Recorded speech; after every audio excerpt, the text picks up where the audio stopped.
Krishna, Krishna Krishna Hare Hare, Hare Rama,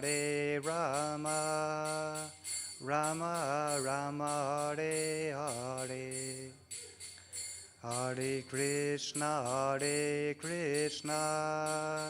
Krishna Krishna Hare Hare, Hare Rama, Rama Rama, Hare Hare. Thank you.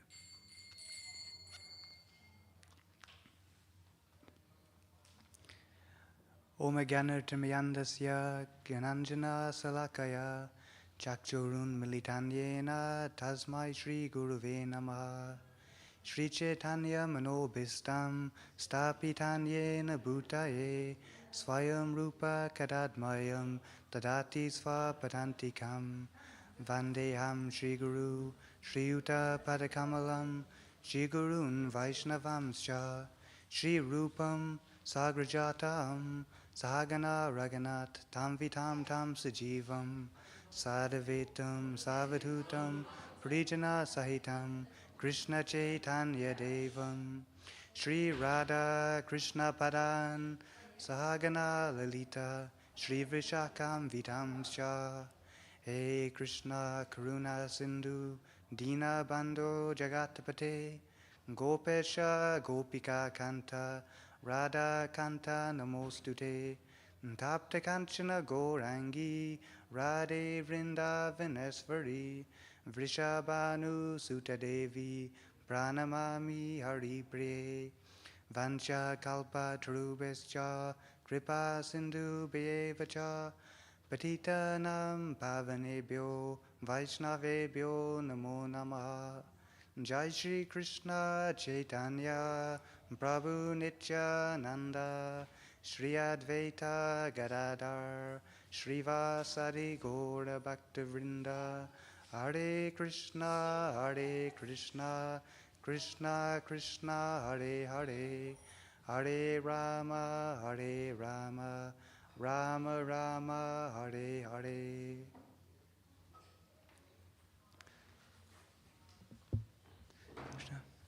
So before I begin speaking, I'd like to seek your blessings and also the blessings of those who may be listening online. So thank you. And also, before we begin, I'd like to invoke the blessings of the Supreme Lord and to honor the Supreme Lord also. Om Namo Bhagavate Vasudevaya. Om Namo Bhagavate Vasudevaya. Om Namo Bhagavate Vasudevaya.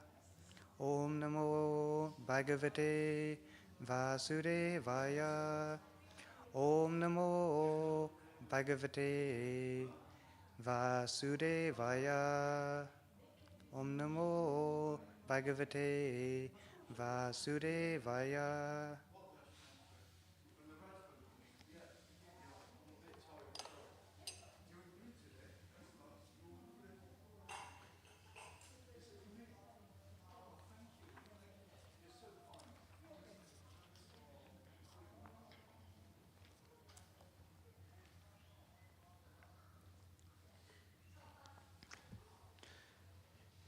So this is text 36 on chapter 2. So first of all, I'm going to recite the Sanskrit. Bayadranat aparatam mamsyante svam maharataha yesham cha svam bahumato bhutva yasyasi lagavam. Bayadranat uparatam.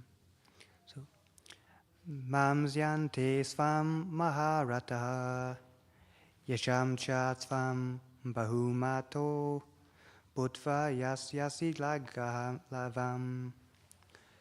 Bayadranam uparatam mamsyante svam maharataha yesham cha svam bahumato bhutva yasyasi lagavam Bayadran uparatam mamsyante svam maharataha yesham chafam bahumato bhutva yasyasi lagavam. I'm not sure if anyone would like to try the recitation. Okay. Okay. 236. Okay. And so the translation. So the translation and purport by His Divine Grace, A.C. Bhaktivedanta Swami Srila Prabhupada Ki Jai. The great generals who have highly esteemed your name and fame will think that you have left the battlefield out of fear only, and thus they will consider you insignificant. Oh no, sorry. I recited the wrong verse actually. Sorry, that's 35. Sorry. I'll just quickly go through the Sanskrit again for this one. Avachya vadam chabahun vadisyanti tavahitaha nindantastava samratyam tato dukkha taram nukim. So, and the translation. Your enemies will describe you in many unkind words and scorn your ability. What could be more painful for you? And purport. Lord Krishna was astonished in the beginning at Arjuna's uncalled for plea for compassion, and he described his compassion as befitting the non-Aryans.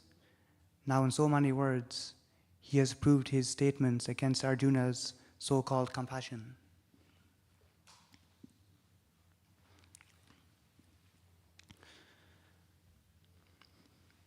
So this is at a point in the Bhagavad Gita where Arjuna is lamenting, and he wants to leave the battlefield.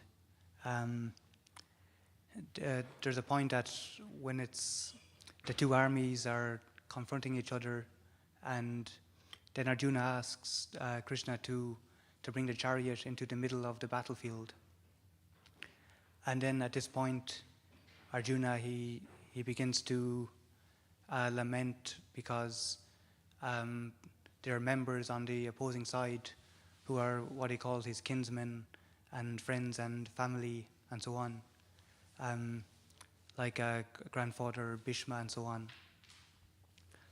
So from this he wants to leave the battlefield, and then he's thinking in terms of the devastation that this will cause, and so many different all over the world, so many families that will be left without members and so on from the battle. So this is it seems like a genuine plea of compassion, and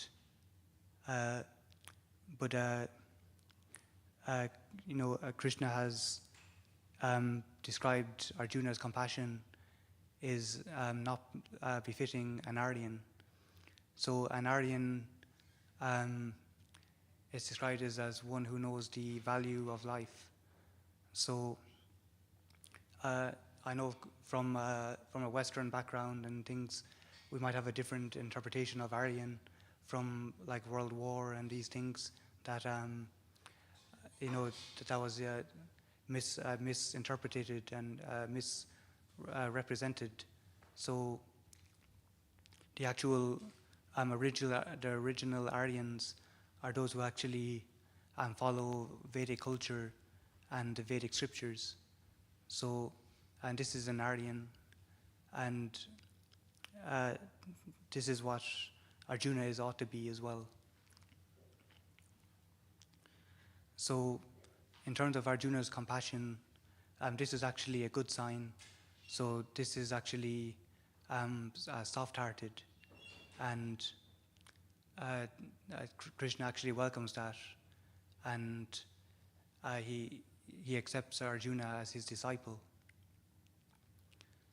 So in terms of this compassion, though, it's misplaced, and it's not actually going to be beneficial, because Arjuna is a warrior, and so his duty is to actually fight the battle.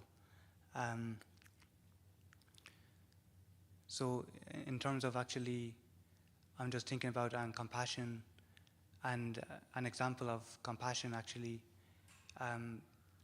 it is Jad Bharat. So there's this devotee, in his previous life he was King Bharat, and then he left the kingdom and went to the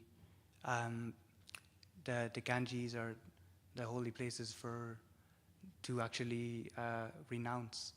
And he was meditating, and what happened was that this deer was there, a young deer or doe, and a tiger happened to come along, and the deer, out of fright, and this I heard is actually a common thing, is the deer out of fright had a miscarriage, and then fled through the water and went to the other side.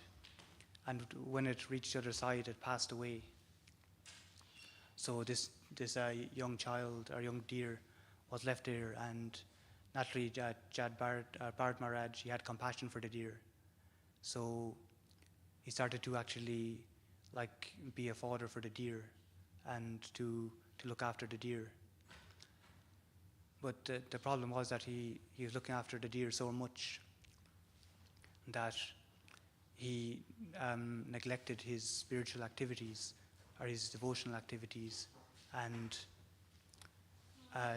so in the end of towards the end of his life, when the time came, he was actually just focused.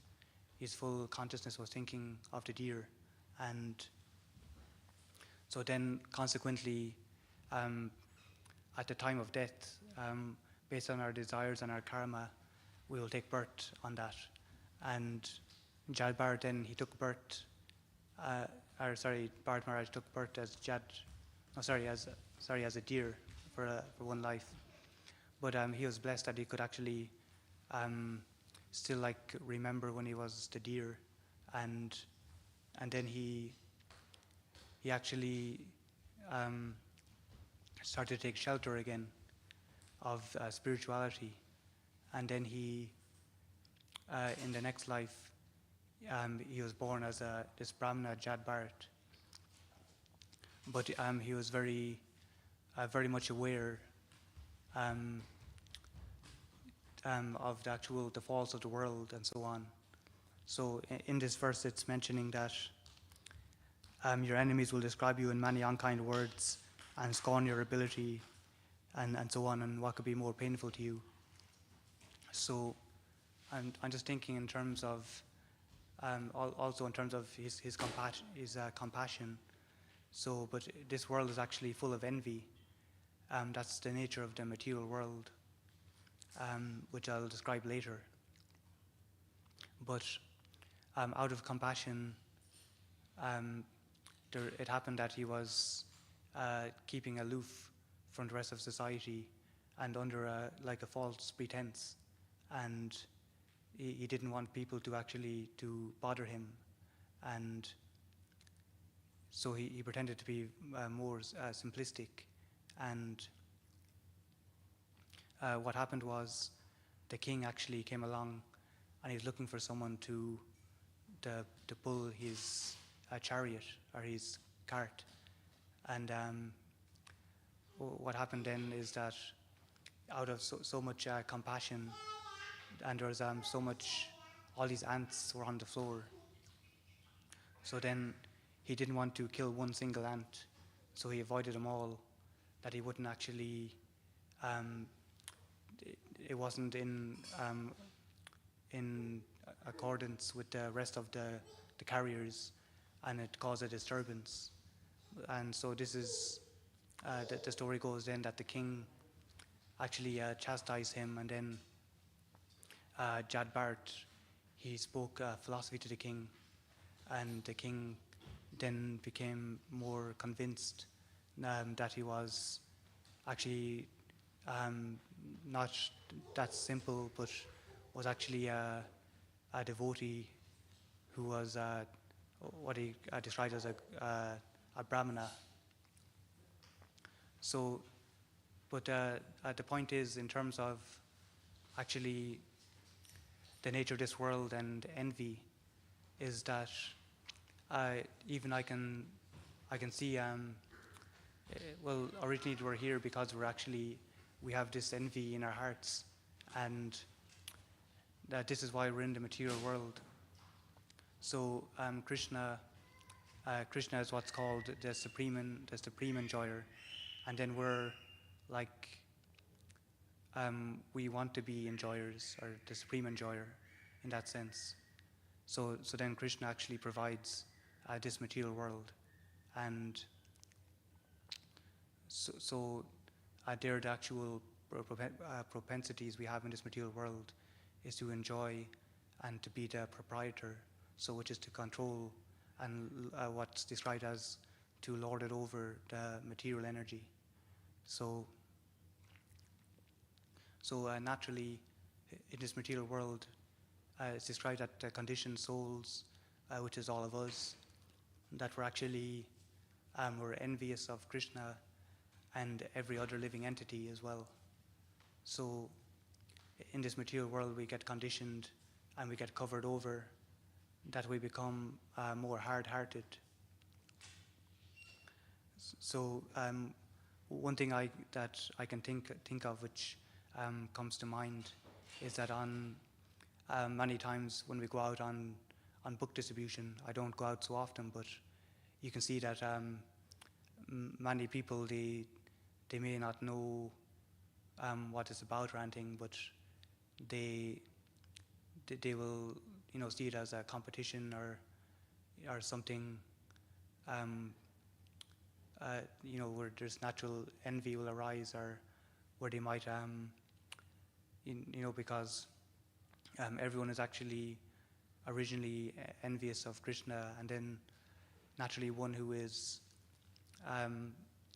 actually representing Krishna or God will naturally come under some scorn or like that. But it's not just devotees of Krishna, it's a general tendency everywhere amongst conditioned entities.